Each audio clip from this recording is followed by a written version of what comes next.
अर्थ श्री दुर्गा सप्तशती भाषा का पहला अध्याय।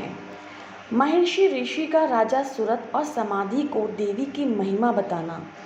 महर्षि मार्कंडेय जी बोले, सूर्य के पुत्र सावर्णी की उत्पत्ति की कथा विस्तार पूर्वक कहता हूँ, सुनो। सावर्णी महामाया की कृपा से जिस प्रकार मनवंतर के स्वामी हुए उसका हाल भी सुनो। पहले स्वरोचिष नामक मनवंतर में चैत्रवंशी सुरत नाम के एक राजा थे। सारी पृथ्वी पर उनका राज्य था।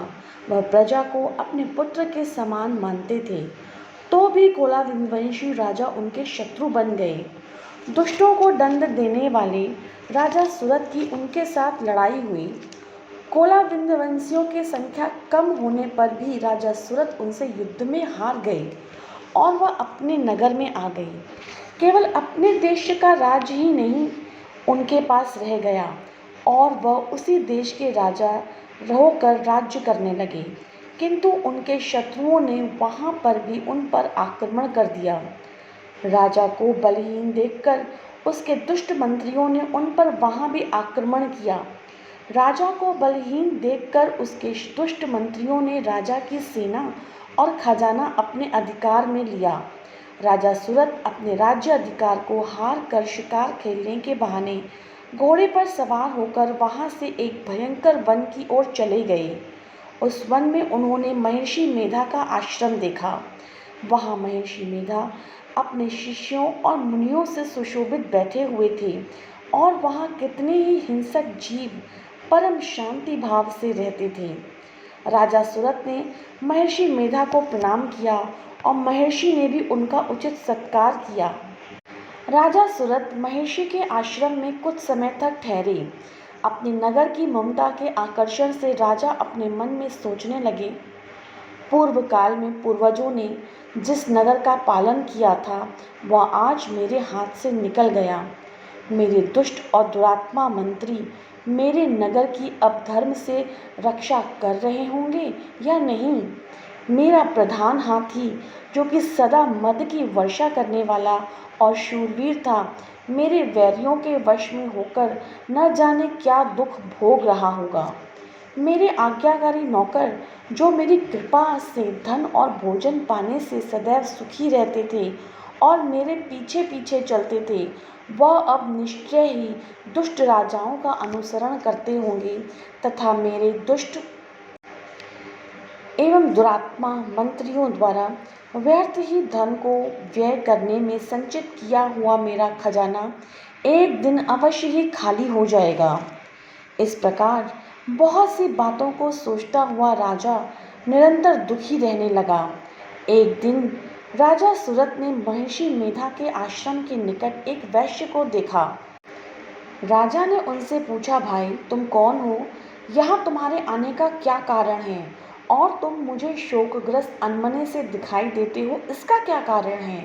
राजा के यह नम्र वचन सुन वैश्य ने महाराज सुरत को प्रणाम करके कहा, राजन, मेरा नाम समाधि है।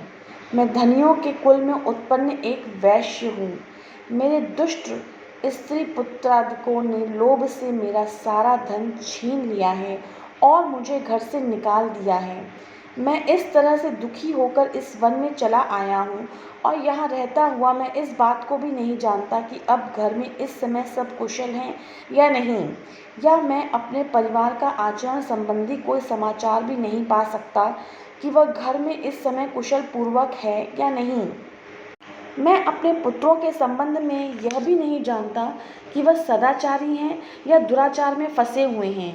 राजा बोले, जिस धन के लोभ भी स्त्री पुत्रों ने तुम्हें घर से निकाल दिया है, फिर भी तुम्हारा चित्त उनसे क्यों प्रेम करता है? वैश्य ने कहा, मेरे विषय में आपका ऐसा कहना ठीक है, किंतु मेरा मन इतना कठोर नहीं है। यद्यपि उन्होंने धन के लोभ में पड़कर पितृ स्नेह को त्याग कर मुझे घर से निकाल दिया है, तो भी मेरे मन में उनके लिए कठोरता नहीं आती है। हे महामते, मेरा मन फिर भी उनमें क्यों फंस रहा है, इस बात को जानता हुआ भी मैं नहीं जान रहा। मेरा चित्त उनके लिए दुखी है। मैं उनके लिए लंबी लंबी सांसें ले रहा हूँ। उन लोगों में प्रेम नाम का भी नहीं है, फिर भी ऐसे निस्नेहियों के लिए मेरा हृदय कठोर क्यों नहीं होता। महर्षि मार्कंडेय जी ने कहा, है ब्राह्मण। इसके पश्चात महाराज सुरत और वह वैश्य दोनों ऋषि मेधा के समीप चले गए और उन्होंने अपनी व्यथा सुनाई। राजा बोले, हे भगवान, मैं आपसे एक बात पूछना चाहता हूँ, सो आप कृपा करके मुझे बताइए। मेरा मन मेरे अधीन नहीं है, इससे मैं बहुत दुखी हूँ। राज्य धनादिक की चिंता अभी भी मुझे बनी हुई है और मेरी यह ममता अज्ञानियों की तरह बढ़ती चली जा रही है। और यह समाधि नामक वैश्य भी अपने घर से अपमानित होकर आया है। इसके स्वजनों ने भी इसे त्याग दिया। स्वजनों से त्यागा हुआ भी यह उनसे हार्दिक प्रेम रखता है। इस तरह हम दोनों ही दुखी हैं, हे महाभाग। उन दोनों के अवगुणों को देखकर भी हम दोनों के मन में उनके लिए ममता जनित आकर्षण उत्पन्न हो रहा है। हमको ज्ञान रहते हुए भी ऐसा क्यों है? अज्ञानी मनुष्यों की तरह हम दोनों में यह मूर्खता क्यों है? महर्षि मेधा ने कहा, विषय मार्ग का ज्ञान तो सब जंतुओं के लिए है। सबों के लिए विषय पृथक पृथक होते हैं।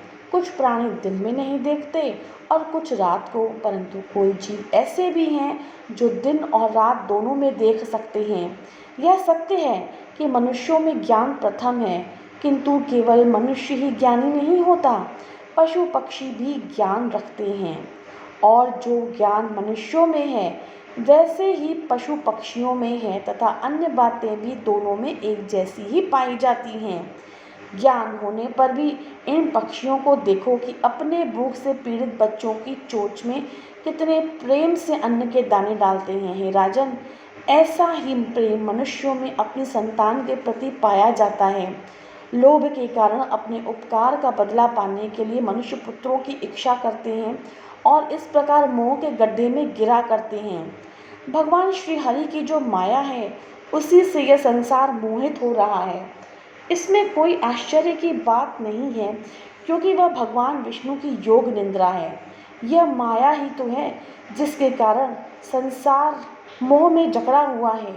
यही महामाया भगवती देवी ज्ञानियों के चित्त को बलपूर्वक खींचकर मोह में डाल देती है और उसी के द्वारा संपूर्ण जगत की उत्पत्ति होती है।